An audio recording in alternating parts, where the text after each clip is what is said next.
Hello everyone, Matt here. I'm the first one to go for the Brones, and I'm very excited. Matt on Monday, that's what I'm going to call my specific videos, because my name starts with an M, and it's on Monday.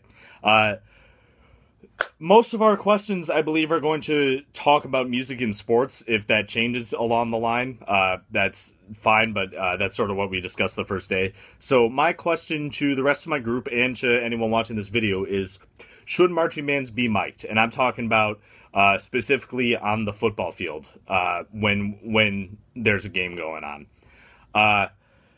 Obviously, on the field, we don't really need microphones unless there's something electronic that needs to go through the speakers. That's completely different. I'm talking about when we're in the stands, if we need to be mic'd there. And I don't think that we should be mic'd because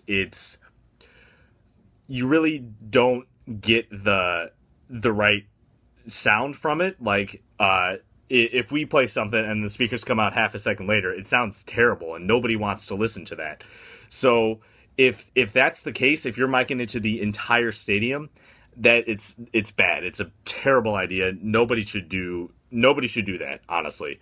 Marching bands should be able to fill up the entire stadium with their sound. That's what I personally think. There are a couple of exceptions to this. If you're in a really big stadium but have a really small marching band, I can see maybe miking a little bit, but you need to have some really good equipment to make sure that lag doesn't happen, because that's the most detrimental thing to most marching bands that mic themselves. University of Illinois, our Marching Illini, we do mic ourselves, but only to the student section. The student section is behind us. If the band's right here, the student section is up here.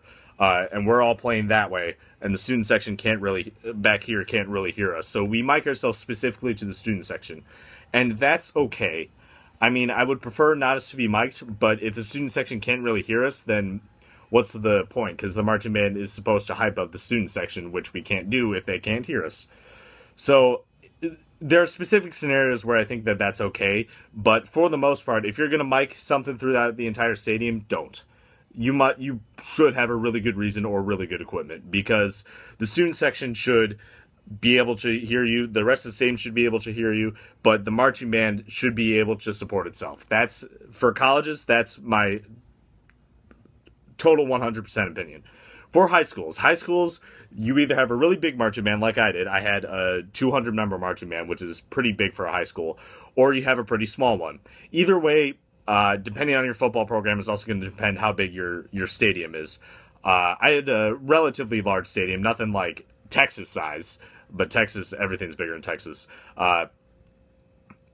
So I can sort of see maybe miking a really small marching band in a really large football stadium, but if you had a big marching band like I did, where we took up 1/5 of the home stands, you're not going to need mics. You're going to be able to be heard just fine. Like, there's high school, there's even less reason to use them than in college. College, you have to fill up a big amount of space, which marching bands should be able to do, especially at that skill level. But in just regular ordeals in high school, you're not gonna need it. So that's my opinion. That's my question to the rest of the group. Should marching bands be mic'd? And this is solely pertaining to football. Only football, nothing else. And playing in the stands. So that's my opinion. If you're in the Brones, you guys know what to do. If you're not and you're still watching this video, go ahead and leave a comment down below about what you think. This was Matt on Monday, and I'll see you guys next time.